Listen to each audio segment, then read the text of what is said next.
Hello and welcome. Today I'll be keeping it rather short because there's not a whole lot to explain involving cannons. Just the basics is really all you need because everything else will most likely be dependent on your current situation, because this is mostly used in PvP environments, since the only real application for PvE would be lining your walls with cannons and just chucking TNT at mobs that spawn around you, which is fun, but it's not really as useful as in PvP environments. So, just the basics. I got a button here. You can put the button wherever you want. You don't need to have it in the back. I just had it here so I can get a good angle. But I have a button that comes up here and makes sure it goes above so that it's not touching any pistons. But it fondles up this TNT, and then the same wire goes around and through a default setting repeater for a delay, which then touches the piston to launch it upward, and then 3 spaces up, 1, 2, 3, and then the piston. We have the piston that will be launching it forward, and then up here we have a one more tick than default, so a 2 setting delay for this repeater, and then it just touches this piston and that just launches it forward. So that's pretty much as basic as it gets. You can modify it however you need. Just make sure you light up the TNT, launch it up, and then launch it forward. However, there's a problem. It does go left and right a bit wonky, and it does have problems with the some other way positions. So what you want to make sure you do is have the blocks in front here to make sure that the TNT doesn't pop up and then hit the corner of this piston and fall right back down and explode all up in your area and stuff.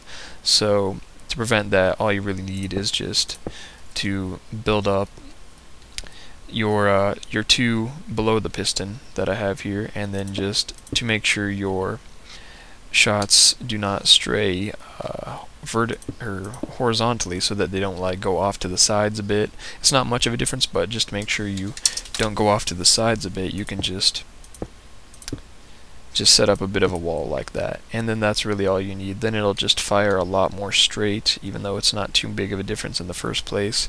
But this is really as basic as you need it. You can make it a bit more basic, I believe, but I really haven't screwed around too much with TNT cannons. And what you can do is just sort of use a tower of inverters like this and just set that up kind of tall, so you don't need stairs for when you want it to go up real high and then fire horizontally afterward.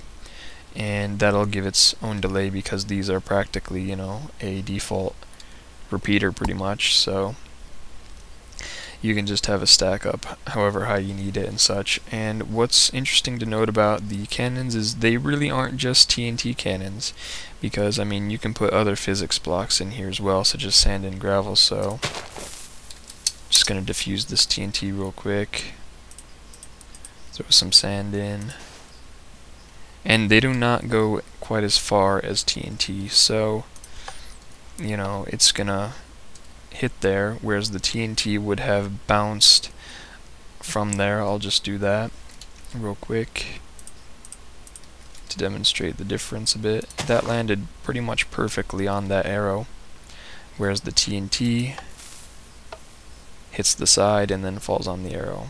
So it's a bit of a difference. And yeah, so it's pretty much as basic as you need to get. Just make sure that your cannon is suitable for your particular needs, because of course in a PvP environment you're going to need to make it as big or as small as necessary and as camouflaged as necessary. But otherwise, as long as you keep the general concepts, you know, light the TNT, launch it up and then forward, you're going to be alright. That's pretty much all that you need to have explained. And so I'll see you next time.